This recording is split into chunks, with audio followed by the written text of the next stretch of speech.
अस्सलामुअलैकुम। उम्मीद करता हूँ आप सब खैरियत से होंगे। पीर अजमल रज़ा कादिर साहब का बहुत ही खूबसूरत बयान आपके लिए लेकर हाजिर हुए हैं। बगैर वक्त ज़ाया किए वीडियो को शुरू करते हैं। गरीब बेटियां किधर जाएंगी?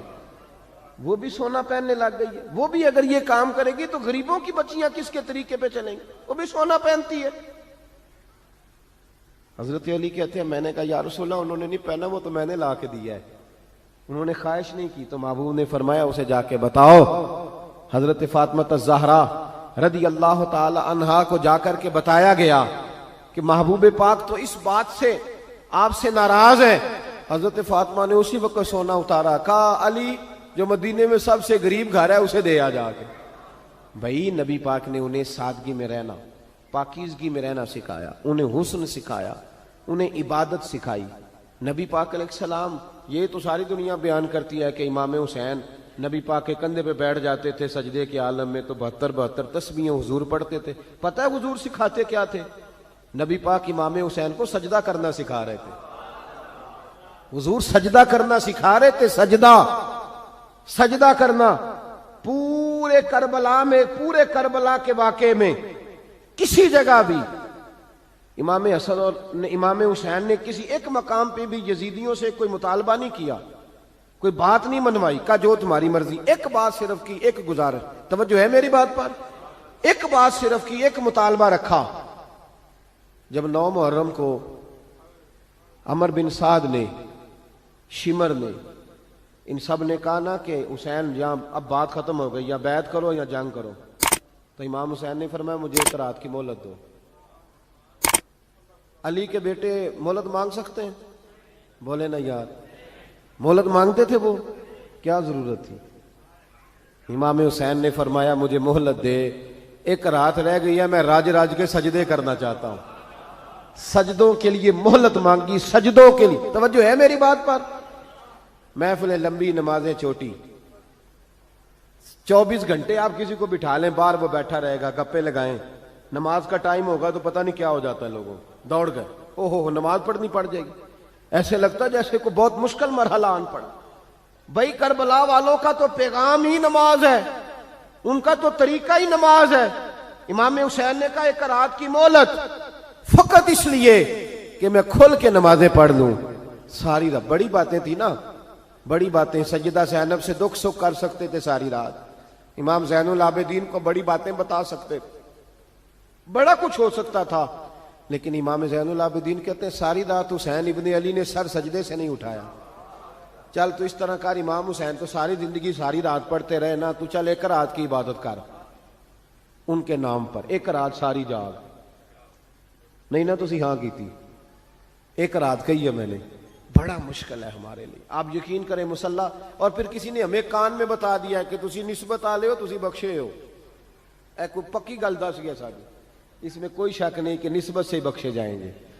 लेकिन इमाम हुसैन डायरेक्ट नवासे हैं नबी पाक के। अगर वो निस्बत के बावजूद भी सारी सारी रात नमाज पढ़ते हैं, तू किस किस्म का निस्बत वाला है कि 10 मुहर्रम को भी तेरी सारी कज़ा हो जाती है, सारी कज़ा छुट्टी। हम निस्बत वाले हैं बस। निस्बत का ये मेयार होता है, निस्बत का मेयार ये होता है कि जो महबूब ने किया वो हमने करके छोड़ना है, वो काम करना है। और फिर अहले बैते नबूवत का उसवा हसना पर्दा है, पर्दा। बड़ी गुमराही आ गई है उम्मत में।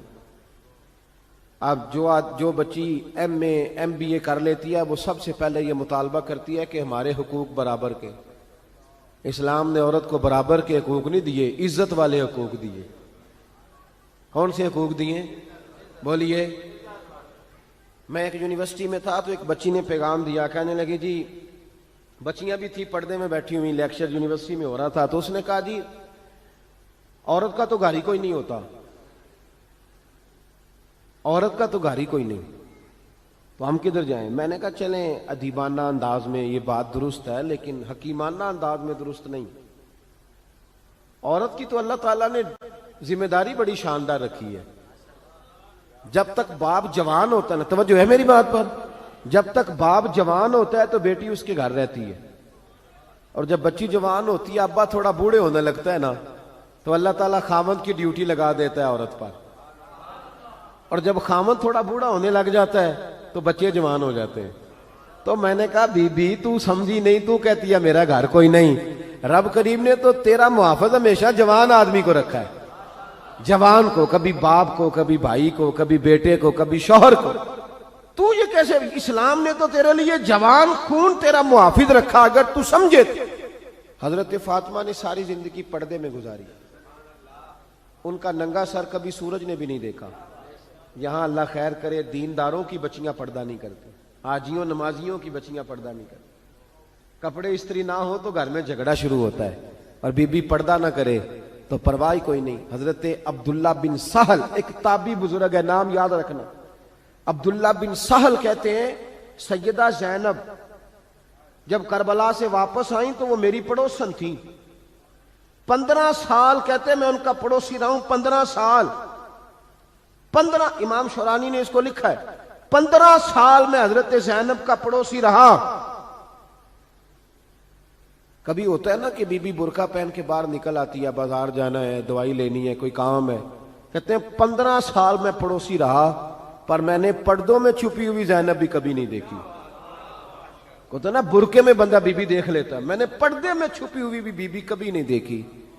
तो करबला वालों का तो तरीका पर्दा है, उनका तरीका। अब आखिरी बात सुने, करबला वालों का तरीका हौसला है, हिम्मत है। हमारे यहां ना खुदकुशियां आम, झगड़ा आम, लड़ाई आम। उसकी वजह यह कि हौसला कोई नहीं। जरा सी बात कोई बंदा बर्दाश्त करने को तैयार। अहले बैत का जो तरीका है ना वो हौसला है, वो सब्र है, वो चले मोहब्बत की बात है कर देता हूं। एक बाबा जी से मैंने पूछा, मैंने कहा जनाब सेहत कैसी है? कहने दुखा नहीं वडेरिया कर छड़िया। मैं क्या किन्नी उम्र थोड़ी? कहता मैं उम्र तो अभी 76 को साल है। तो मैं क्या दुखा तो बगैर भी हूं, तुसा वडेरिया ही होना सी। बस कर दे, दुखों को बदनाम किया हुआ बिला वजह। अब बस करें, वडेरे होना था कि नहीं होना था? तो ना दुखा दा ला देता है। हुजूम गम में भी तौहीन ने ज़ब्त गम न हुई, हम तो इस एहतियात से रोए कि आंख नम न हुई। अल्लाह वाले तो मतलब शिकवा करना हर वक्त शिकवा, हौसला ही कोई नहीं, सुकून ही कोई नहीं, परेशानी बड़ी है जी, आजमाइश बड़ी है। कभी आपने कहीं सुना है कि वाकई करबला के बाद हजरत जैनब माज़अल्लाह नफ्सियाती मरीज हो गई थी? इमाम ज़ैनुल आबिदीन, सैयदा सकीना, हजरत सुगरा, वो हौसले में रहे, वो तवाना रहे। इमाम ज़ैनुल आबिदीन ने उसके बाद भी कई दफा पैरों में बेड़ियां पहनी, कई दफा। सादात का खानदान चला। ये जो दाता अली अजवेरी ने आके आपको कलमा पढ़ाया, ये भी सैयदजादे, सैयदों का काफिला रुका नहीं। ये ख्वाजा अजमेरी भी सैयदजादे, गौसे पाक जिलानी भी सैयदजादे। ये सादात का सिलसिला चलता रहा। बार बार आके उम्मत की क़ियादत की इन लोगों ने। जब देखे ना यहां किसी बंदे का कटा हुआ हाथ फेंका जाए ना, बल्कि उंगली फेंक दी जाए, तो लोग डर के भाग जाएंगे। किसी का, अपने किसी का नहीं, किसी का। क्योंकि इंसान का वजूद कट जाए तो दहशत पैदा होती, आप डर के भाग जाएंगे। इमाम हुसैन का कटा हुआ सर, तवज्जो है मेरी बात पर? जरा गौर करना, बंदे का सर कट जाए, हम सुनते हैं बात पर गौर नहीं करते। धाड़ उनका पड़ा था करबला में, कटा हुआ सर, जुल्फें, पगड़ी, कटा हुआ सर नेज़े पे। आगे आगे सर जा रहा है, पीछे सैयदा जैनब जा रही, बापर्दा यजीद के दरबार में पहुंची। बीबी साहबा पर्दे में बैठ गई। यजीद कहने लगा, देख लो अल्लाह ने मुझे इज्जत दी और मेरे दुश्मनों का माज़अल्लाह क्या हाल हुआ। जब उसने ये कहा ना, तो हजरत नौमान बिन बशीर सहाबी बैठे थे, और साथ कहते हैं मेरे एक नाबीना सहाबी भी बैठे थे। हजरत नौमान बिन बशीर कहते हैं कि जब उसने ये कहा ना कि अल्लाह ने मुझे इज्जत दी और नकले कुफर कुफर न बाशद, मेरे दुश्मनों का ये हाल हुआ, तो कहते हैं सैयदा जैनब वहां से उठ के खड़ी हो गई। बापर्दा सैयदा जैनब खड़ी हुई और फरमाते हैं इस तरह नहीं खड़ी हुई कि बीबियां रोती हैं तो कहती हैं हाय ये हो, इस तरह नहीं, हौसला, हिम्मत।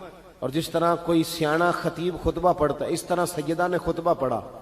पहले अल्लाह की हम्द की, फिर नबी पाक पे दुरूद पढ़ा, और फिर कुरान पाक की आयत पढ़ी, व तो इज्जु मन तशाओ व तो जिल्लु मन तशाओ, ये आयत पढ़ी।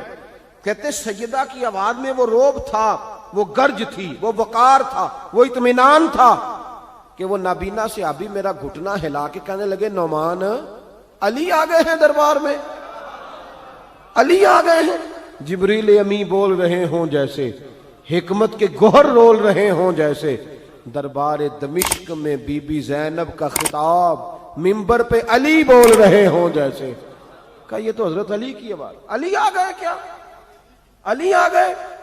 सैयदा जैनब फरमाने लगी यजीद तेरी हुकूमत है तो तू कहता है कि अल्लाह ने तुझे इज्जत दी, जरा वक़्त बदलने दे, जिक्र तेरा भी होगा पर तुझ पर लोग लानत बरसाएंगे, और जब मेरे हुसैन का जिक्र होगा तो खतीब जुमे के खुतबे में जिक्र किया करेंगे, खुतबों में मेरे नाम। भाई हौसला पैदा करे जिंदगी में, हमारे अंदर हौसला नहीं रहा, हौसला नहीं, तवानाई नहीं, जरा जरा सी बात पे हम बिगड़ते हैं, नाराज होते हैं, अपनी तबीयतों को इकट्ठा करें। पहला सबक ये अर्ज किया है कि अहले बैत से प्यार करें, बहस छोड़ दें, सहाबा से प्यार करें और बहस, नबी पाक का मिलाद मनाएं और बहस करनी छोड़ दें। और दूसरी बात ये कि अहले बैत का तरीका फ़क्र फाका है, उनका तरीका सखावत है, उनका तरीका पर्दा है, उनका तरीका इबादत है, उनका तरीका हौसला है।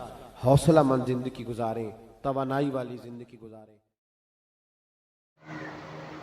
जी तो दोस्तों, कैसी लगी आपको वीडियो? इसी तरह के मज़ीद बयान सुनने के लिए हमारे चैनल को सब्सक्राइब कीजिए, वीडियो को लाइक कीजिए और दोस्तों के साथ शेयर कीजिए। मिलते हैं नई वीडियो के साथ, तब तक के लिए अल्लाह हाफिज़।